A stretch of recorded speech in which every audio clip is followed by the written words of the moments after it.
Hey guys, Virgin Vinyl with you again today. So today I've got the arguable inventors of death metal. Yeah, I know that's arguable, of course, but when people talk about the birth of death metal, they always talk about this band, and that is, of course, Death.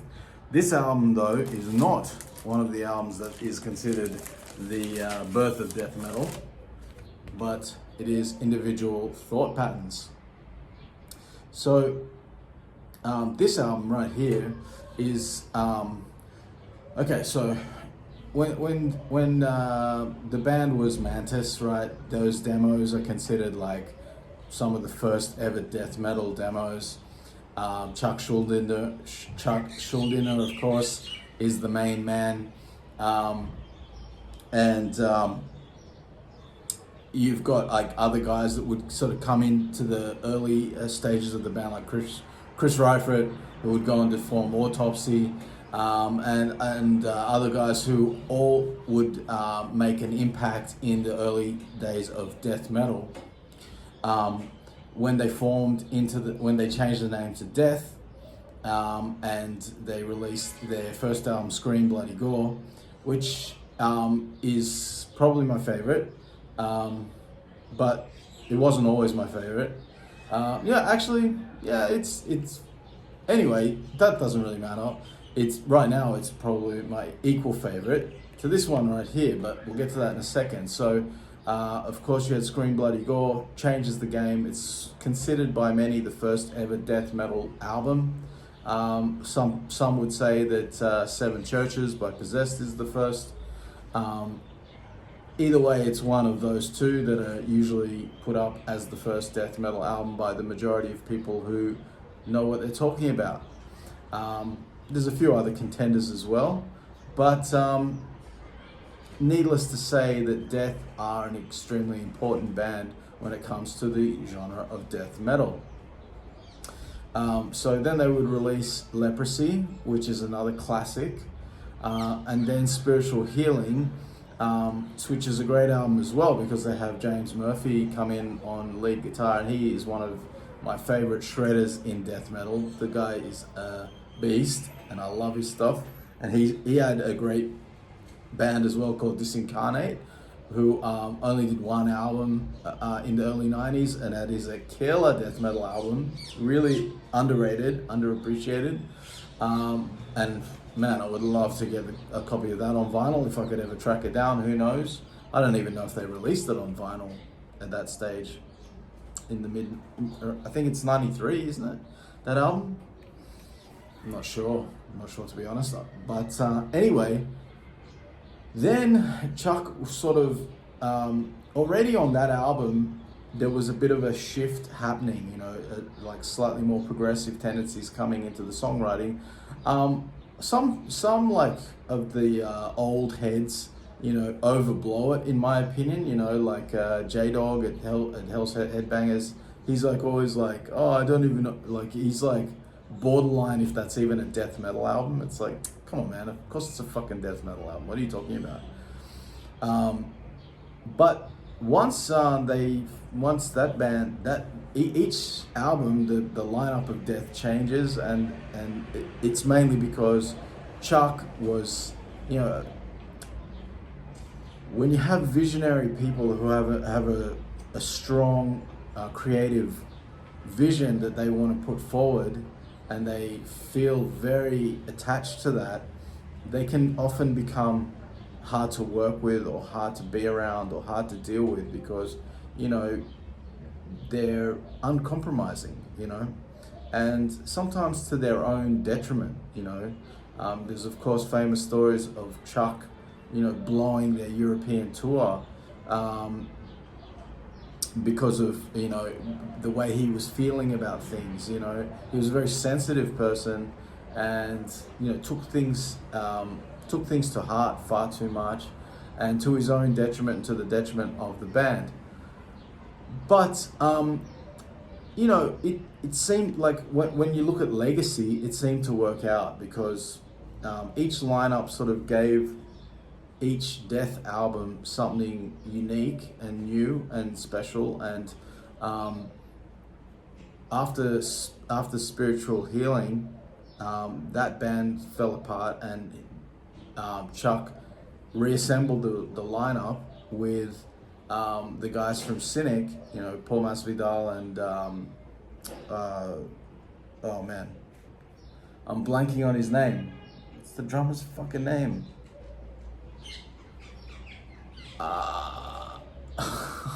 That's fucked. How am I forgetting his name? He's one of my favorite drummers in death metal. You know who I'm talking about. He's passed away, sadly. Anyway, those guys joined, and they also had this guy. Where is he? Yeah, you can see in the picture there, Mr. Steve DiGiorgio on bass was in the band, and they created Human. And on Human, Death starts to, Death is like one of the first bands to really explore that the new burgeoning technical / progressive death metal genre. Like they're kind of birthing it along with Atheist, along with Cynic, along with Pestilence, along with Nocturnus. These are the group of bands that are creating technical death metal and progressive death metal, and like kind of, it's at that point it's kind of like one hybrid, and eventually will kind of split into technical death metal and progressive death metal, and they kind of go off, they sort of veer off from each other. But at this early point in the evolution, it's sort of cross-pollinating with itself. And by the time, and that album is very divisive amongst a lot of the old Death fans, the fans of Mantis and the demos and the Scream Bloody Gore, and the guys who like their death metal, pure death metal, see it as kind of like, sort of, I don't know if sellout is the right word, but it's not death metal. So that's the way they say it. It's not death metal. Well, it's not pure death metal. It's technical death metal, and it's, but it's, I think it's still fucking death metal, really. Come on. It's like, okay, it's death metal with some slightly more technical and progressive elements to it. But, there's plenty of like those things in albums that they consider like a lot of those early Morbid Angel albums, they're pretty technical and pretty fucking progressive at times as well. Anyway, after Human, they gave us this one, Individual Thought Patterns. So that rhythm section, Paul Masvidal and Reinhardt, right? Reinhardt. So they left the band to go and do their Cynic thing, to go back to Cynic, to do Cynic. And so our main man, Chuck, brought in Gene Hoglan on drums from Dark Angel. And he also managed to get Mr. Andy LaRocque from King Diamond, the killer guitar virtuoso Andy LaRocque, and of course he after they started recording, after he'd written a lot of the material for this album, and I think it was even close to when they started recording it, he managed to get Steve DiGiorgio to come back, because I think he'd sort of been out of the loop for a while, or off doing something else. So he gets Steve to come back in, and they record Individual Thought Patterns, this incredible album. And this album seems to be one of the albums that gets spoken about the least in the Death catalog. And for me, it's my favorite. It's my favorite Death album, this and Scream Bloody Gore. And those two albums represent the sort of the two eras of the sort of two distinct eras of the band. I think each individual album is unique, but I think, Scream Bloody Gore represents the death metal death, and Individual Thought Patterns represents the technical / progressive death metal version of death. And for me, I think like a lot of people put Human over this one. A lot of people put, the other two.